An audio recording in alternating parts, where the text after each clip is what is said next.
Seigneur Jésus revient. Jésus revient.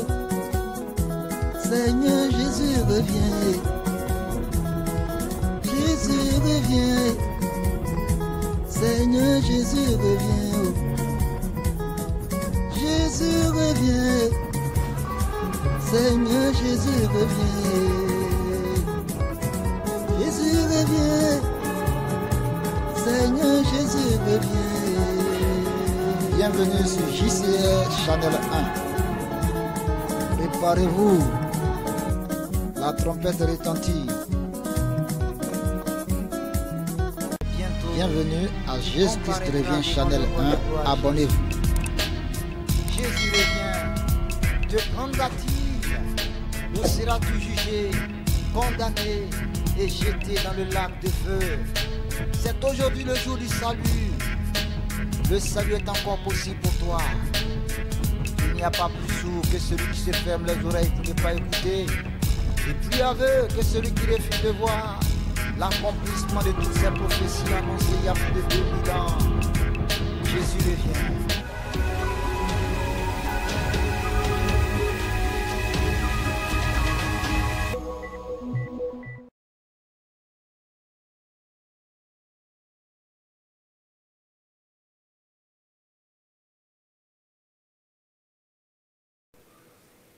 Luc chapitre 11, verset 29, verset 36, et j'ai dit 29. Comme le peuple s'amassait en foule, il se mit à dire, cette génération est une génération méchante. Elle demande un miracle. Il ne lui sera donné d'autre miracle que celui de Jonas. Comme le peuple s'amassait en foule, Jésus se mit à dire, cette génération est une génération méchante. Elle demande un miracle. Il ne lui sera donné d'autre miracle que celui de Jonas. Luc et le chapitre 11, le verset 29, 30.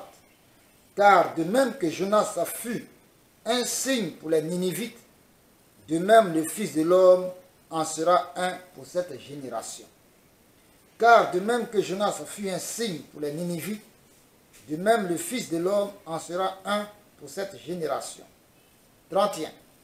La reine du Midi se lèvera au jour du jugement avec les hommes de cette génération et les condamnera, parce qu'elle vint des extrémités de la terre pour entendre la sagesse de Salomon. Et voici, il y a ici plus que Salomon. Jésus-Christ est plus que Salomon. Et pourtant, Jésus-Christ n'a pas été écouté. Il a été ignoré. Il a été bafoué. Il a été traité d'être possédé d'un démon. Il a été rejeté. Et finalement, les Juifs l'ont assassiné, cruellement assassiné à la croix à Golgotha, nuitamment arrêté.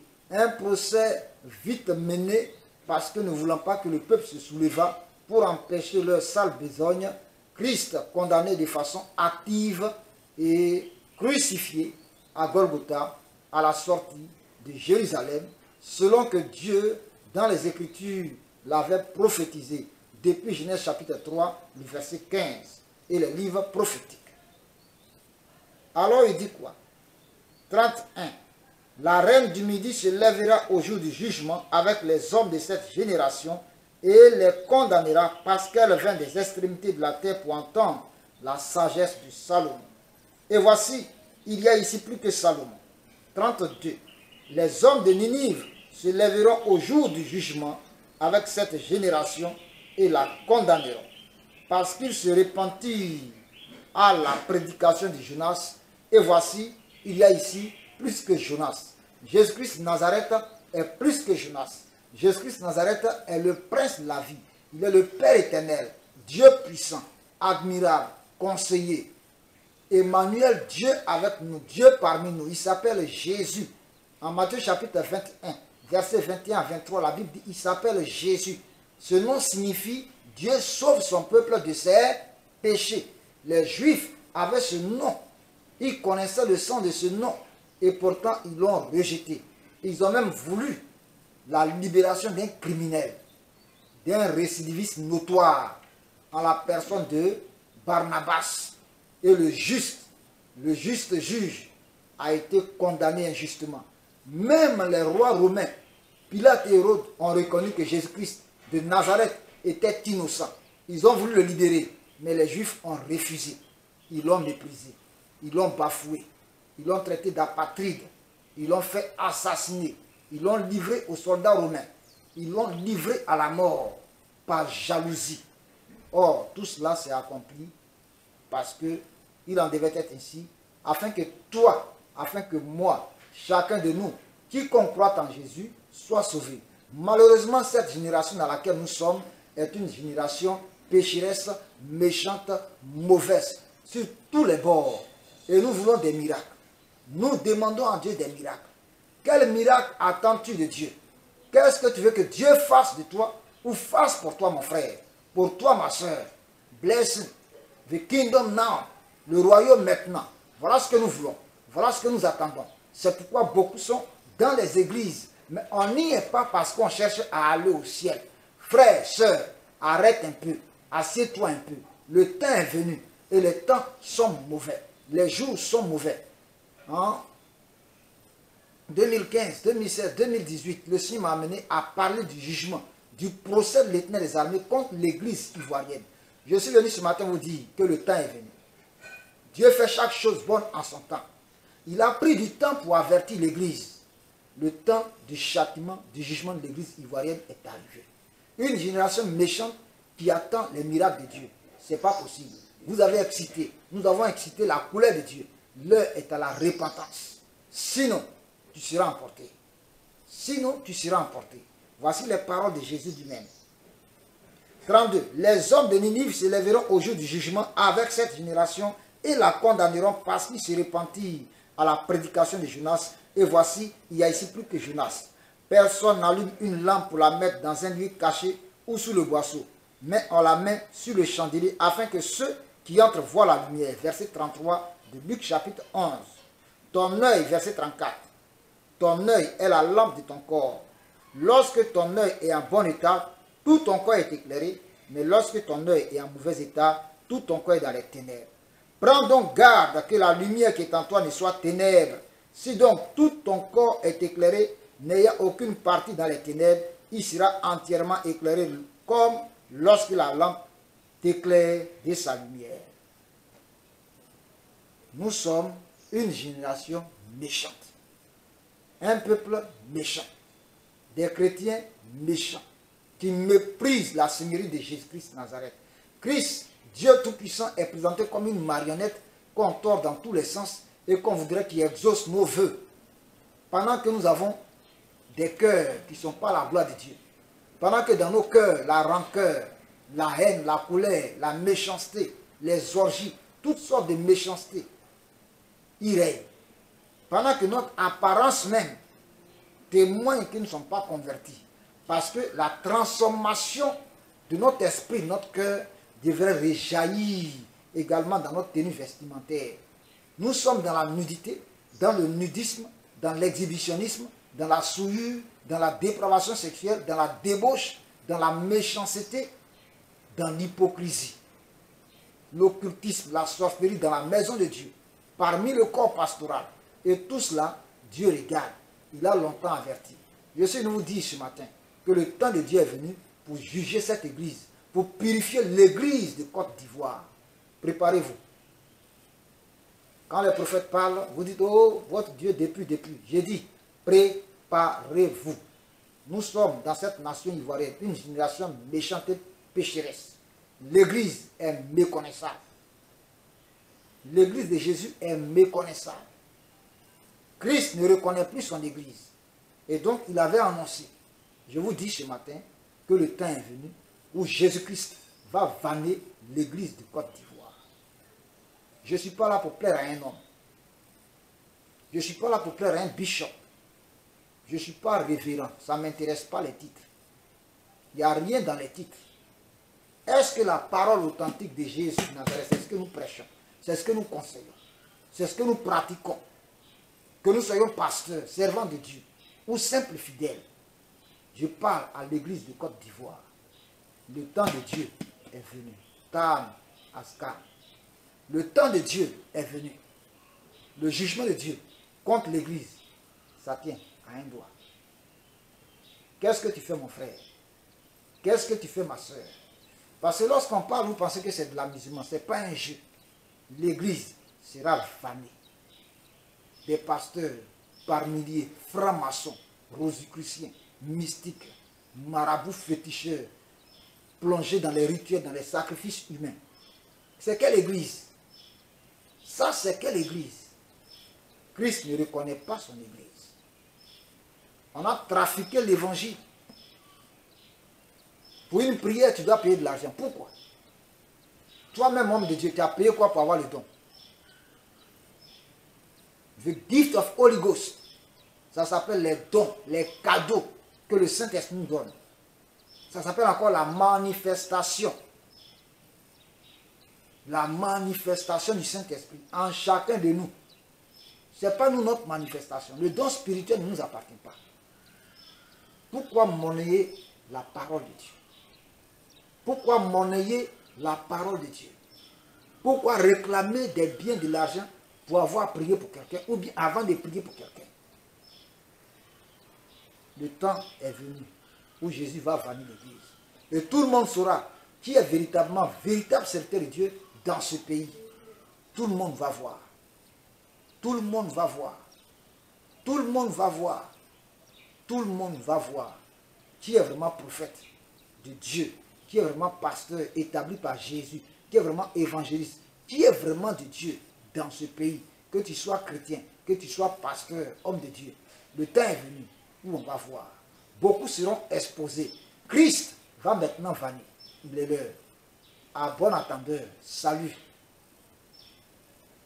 Jésus même dit en Luc 11, les temps, au temps de Ninive, à la prédication de Jonas, les Ninivites se sont repentis. Et la destruction que Dieu voulait envoyer, Dieu a suspendu sa main. Il dit, j'en vois plus. Dieu a dit, j'en vois plus. La reine éthiopienne, la reine de Saba, est allée jusqu'en Israël pour écouter la sagesse de Salomon. Mais nous disons que nous sommes enfants de Dieu. Nous avons la parole authentique de Jésus-Christ de Nazareth.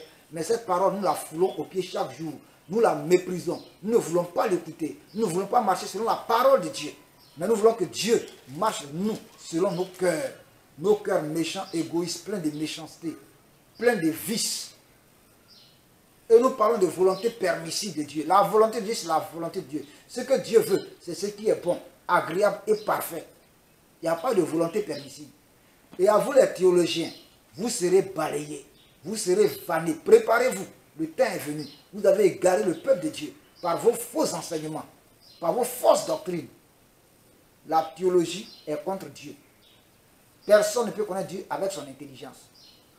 C'est le Saint-Esprit qui nous révèle la parole. Et qui, au travers de la parole, nous révèle la personne de Christ, le Fils de Dieu vivant. Dieu fait homme. Jésus-Christ Nazareth, le véritable Dieu. Le temps est venu. Préparez-vous. Que chacun se prépare. Si tu as regardé cette vidéo, tu l'as écoutée, prépare-toi. Dans la repentance, le Seigneur nous appelle à nous repentir, à nous détourner de tout ce que nous avons fait, de tout ce que nous cachons, de tout ce que nous cajolons, qui est péché dans nos vies, nos péchés mignons. C'est le temps de nous repentir, sincèrement, parce que sinon, le vent de Dieu a commencé. Le Seigneur Jésus a son vent en main. Les anges de Dieu vont vanner l'église de Côte d'Ivoire. Ce n'est pas un plaisir pour moi de le dire, parce que je suis aussi concerné. Que chacun de nous analyse dès maintenant sa propre vie, son intimité avec Dieu, sa relation avec Dieu. Es-tu sincère, mon frère? Es-tu sincère, ma soeur? Qu'est-ce que tu fais même dans la maison de Dieu? Même le foyer dans lequel tu es, est-ce que c'est Dieu qui t'a mis dedans? Nombreux ont volé femmes des autres. Nombreux ont volé mari des autres. Il y a beaucoup de désordre dans l'église. Il y a beaucoup de désordre dans l'église. La convoitise sexuelle, là on ne parle pas. L'impudicité règne dans l'église de Côte d'Ivoire. Des habillements impudiques, des danses impudiques, des chansons impudiques, des groupes musicaux impudiques, des groupes de chorale impudiques, des hommes de Dieu impudiques, des servants de Dieu impudiques. Quand tu t'exposes la nudité et que tu viens tu es dans l'adultère, dans l'impudicité. Tu exposes les autres au péché sexuel. Toi, Dieu ne va pas te sauver. Et son vent qui arrive sur l'église, il ne va pas t'épargner. Il ne va pas t'épargner. Il n'y a qu'une petite poignée dans ce pays qui appartiennent vraiment à Jésus. L'église de Côte d'Ivoire. Le temps est venu. Repentons-nous sincèrement. Je parle à l'église. Je parle de l'église de Côte d'Ivoire. Je parle du procès de Dieu contre l'église. Le temps est venu. Le temps est venu. Dieu dit, asseyons-nous et discutons. Nous ne voulons pas venir à Dieu. Mais nous venons, nous avons des exigences. Nous venons, nous lui demandons des choses. Nous venons, nous ne voulons pas nous conformer à sa parole. Mais nous trouvons que la Bible est caduque et que donc il faut la changer, il faut l'adapter à notre siècle. On est tombé sur la tête. On est vraiment tombé sur la tête. Que Dieu vous bénisse. Que Dieu vous bénisse. Prophète Daniel Boulot, Église Life Faith Ministry, ministère de la vie par la foi, Boaké, Côte d'Ivoire. Que Dieu vous bénisse. Que ce message entre, qu'il touche le cœur, qu'il touche l'esprit, et nous amène à nous dépouiller de tout ce qui n'est pas la gloire de Dieu. Nous avons pris la gloire de Dieu. Nous avons pris la gloire qui revient au Seigneur. Nous nous faisons adorer en tant qu'hommes de Dieu dans ce pays. Le révérend, c'est qui? La révérence, on la donne à qui? Est-ce qu'on est Dieu? Est-ce que tu es Dieu, mon frère? Est-ce que tu es Dieu, ma soeur? Pourquoi on t'appelle révérend? Pourquoi on t'appelle révérend? C'est quelle révérence? Fouillez le dictionnaire, la révérence veut dire quoi? Fouillez le dictionnaire. Arrêtons le culte de la personnalité. Arrêtons le culte de la personnalité. Donnons toute la gloire à Jésus-Christ de Nazareth. Et remplissons notre fonction d'intendant du troupeau, de gardien, de berger, du troupeau de Dieu, de porte-parole de l'Éternel. Amenons le troupeau vers le berger, le bon berger, Jésus-Christ de Nazareth. Nous avons à nous repentir sincèrement, parce que sinon, ça sera terrible, le vent qui vient sur l'église de Côte d'Ivoire. Dieu vous bénisse.